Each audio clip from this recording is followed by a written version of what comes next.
अस्सलामु अलैकुम व रहमतुल्लाहि व बरकातुहू। नहमदुहू व नुसल्ली अला रसूलिहिल करीम, अम्मा बाद। अऊज़ु बिल्लाहि मिनश शैतानिर रजीम। बिस्मिल्लाहिर रहमानिर रहीम। इन्नमा यख्शल्लाह मिन इबादिहिल उलमा। सदक़ल्लाहुल अज़ीम। मुहतरम सामाईन, मेरा नाम फिज़ा नाज है। मैं जामिया अल-सुफ़ा में तालीम हासिल करती हूँ।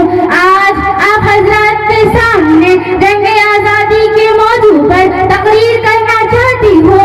मुहतरम सामाईन, बड़े ज़ोरों शोरों के साथ अतराफ़े मुल्क में ये आवाज़ गूंज रही है और ये सदाएं लगाई जा रही है कि आज़ादी हिंदुस्तान की लड़ाई सिर्फ हिंदुओं ने लड़ी है, लिहाजा हिंदुस्तान हिंदू राष्ट्र है।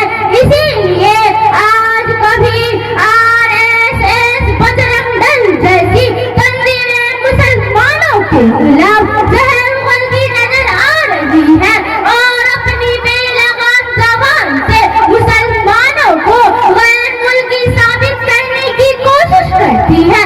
लिहाजा मैं पूछना चाहती हूँ हुकूमतों से कि बताओ, जब हिंदुस्तान की सरजमीन पर अंग्रेजों का दबदबा हुआ और जब हिंदुस्तान की मां का सिंदूर खुरचा जा रहा था, खूबसूरत इमारतों को मिस्मार किया जा रहा था, इज्जत और आबरू को पैरों तले कुचला और रोंदा जा रहा था, वो कौन था जो इस मुल्क की इज्जत बचाने की खातिर अपना लहू बहा रहा था?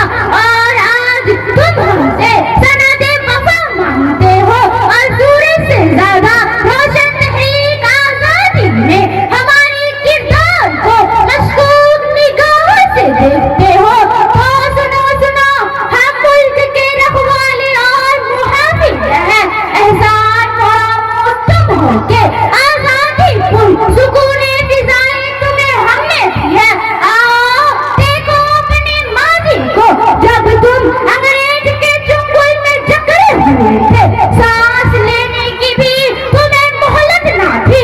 उस वक्त इस मुल्क की गोद में परवरिश पाने वाला कोई माई के लाल की इतनी जरूरतें ना थी कि वो अंग्रेजों की हुकूमतों को ललकार सके और इस दुनिया की सुपर पावर ताकत का मुकाबला करने के लिए आवाज उठाए।